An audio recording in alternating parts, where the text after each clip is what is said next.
Hi everybody, my name is Heide Follin. Thank you to CCP for inviting Wilson Avenue Loft Artists to do this show, Points of View.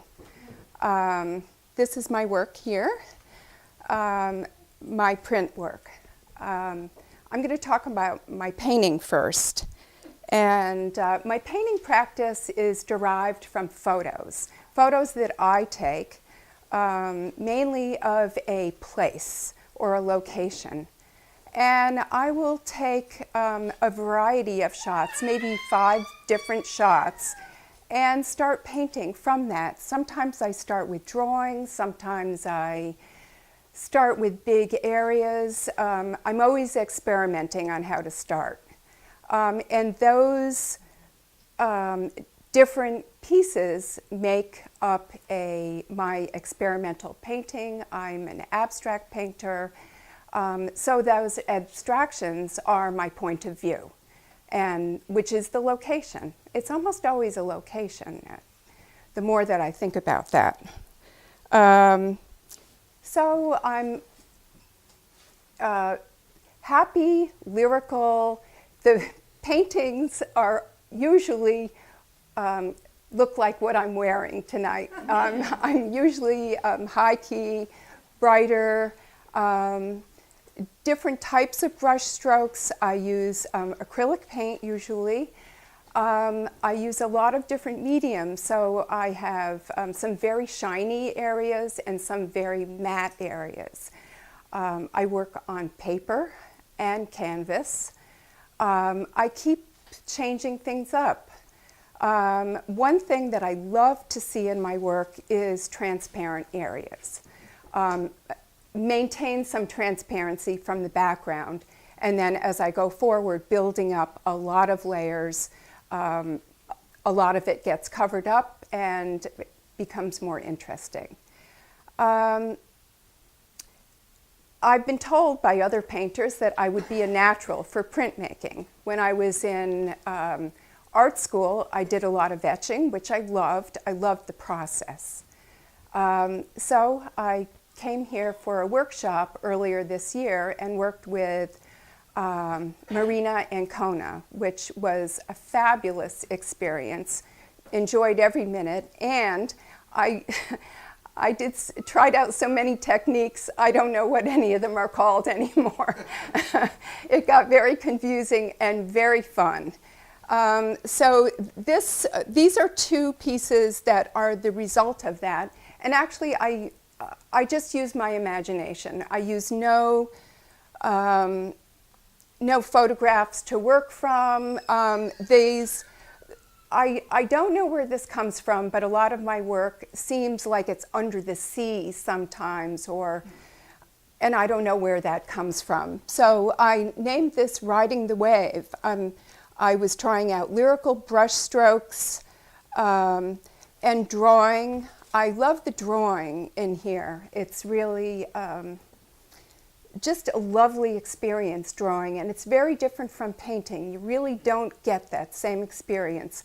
So I would like to do more printmaking. And the drawing in this one, I just love how that came out on the top. So I think next I might try etching. Go back to my old love, etching. I talked to Paul this morning about maybe 4 different layers. Yeah, so we'll see what happens with that. I'm looking forward to that. But I would say experimentation is a very big thing for me. It's worked for me in getting me looser, and every time I get stuck, I'm usually working on 2 or 3 paintings at a time. I put each one aside, work on another one, and the solutions that I find on one of them helps me find other solutions on another painting. And I think that printmaking would do the same. Let's see. Okay, so also I found a quote this morning that spoke to me, so I thought I would kind of bring that up right now. Since I'm an abstract painter, and I really enjoy that, I think it's an important thing to take risks and experiment. So this is a quote from Elaine de Kooning about her husband Bill's work. And it's all about the subject of what is it? And she said, since he paints with the question and not the answer, explanation is not an issue. So that spoke to me because a lot of times people look at abstract work and say, what is that? Or what were you thinking there? Or, you know, so there doesn't always have to be any kind of an answer. Just enjoy it. Thank you, Heidi.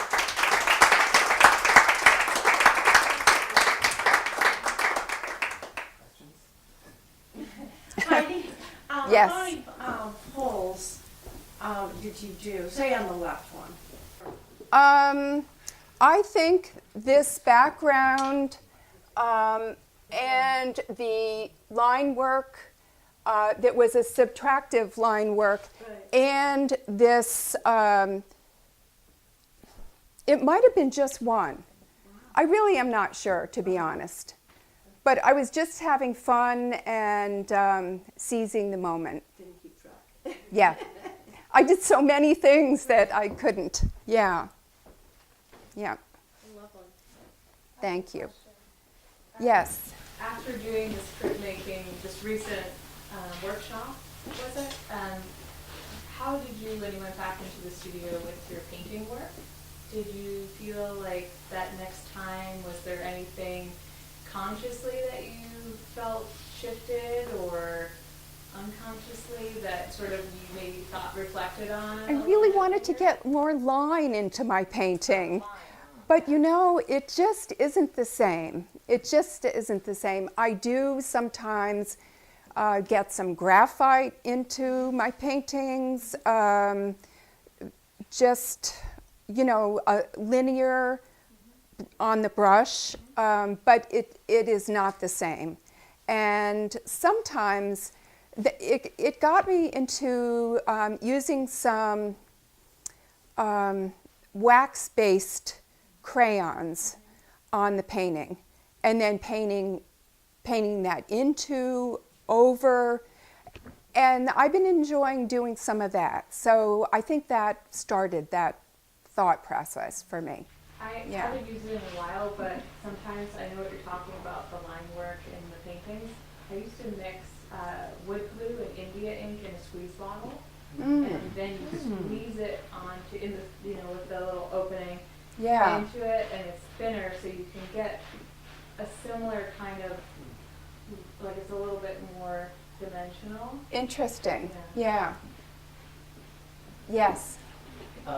What printmaking is lots of fun, but what was your biggest frustration in, like, coming with the painter's approach to beginning to tackle your print work? Not enough time. Lack of time. Because we were running through techniques. So had I had time to develop something, it would have been a whole different, and I knew that that was like the next step. So yeah, the lack of time, and I did no planning for it, of course, and we weren't supposed to. You know, it was supposed to be a free-form event, which I appreciated. But yeah, time is of the essence. Yes. What was the class that you taught that you mentioned? What was it? Marina Ancona. Exploration monotype or Something like that. And they showed you different techniques? Yes, and continual techniques, so you could really get an idea of what you might wanted to come back and try. So I definitely recommend to people to take classes like that. You know, it really is mind-opening, and when you go back to your own practice of painting, it does bring something else up. Yeah. Yes. You had mentioned when you were talking about your painting that you like to play with the layers of paint and in a way where you bring out the transparency between them at the Yes, surface. yes. Paint and ink work so differently. What did you find did you at all try to kind of recreate that sort of playfulness with the ink in your monotypes? Were you able to? Well, I didn't know enough to, but in some ways, yes, because there is a transparent, I don't remember what you call it, that you add to the paint where it gets very transparent. And the Sheen Collet I loved. That was, now that I'm thinking about it, I loved that. And what I tried to do here was use colors that I never use. I never use dull, well, I consider this a dull color combination, and I did that on purpose just to see. And yeah, but I would look for more transparency and more building, and I didn't really do that. Can I just ask about where you started here with your paintings? You start with a place. Where did you start here with these? I have no idea where I started with these. I guess they always have to be a place, because in the end, I felt like this was a wave in a desert. I felt like I was in a desert, and then I wanted to bring the seashore to the desert. And that was somehow on my mind. The other one, I put a lobster in there. So you know it was summer because I was thinking about water and lobster, but I was playing with different ways of putting marks down. And you won't be able to see it this far away, but the marks at the top kind of have a hollow groove. And I just love that look. I would definitely like to do more of that. And the prints that I did that were black and white really did come out very well. So, yeah. Tremendous. Well, thank you very much, Heide. Thank you. Thanks.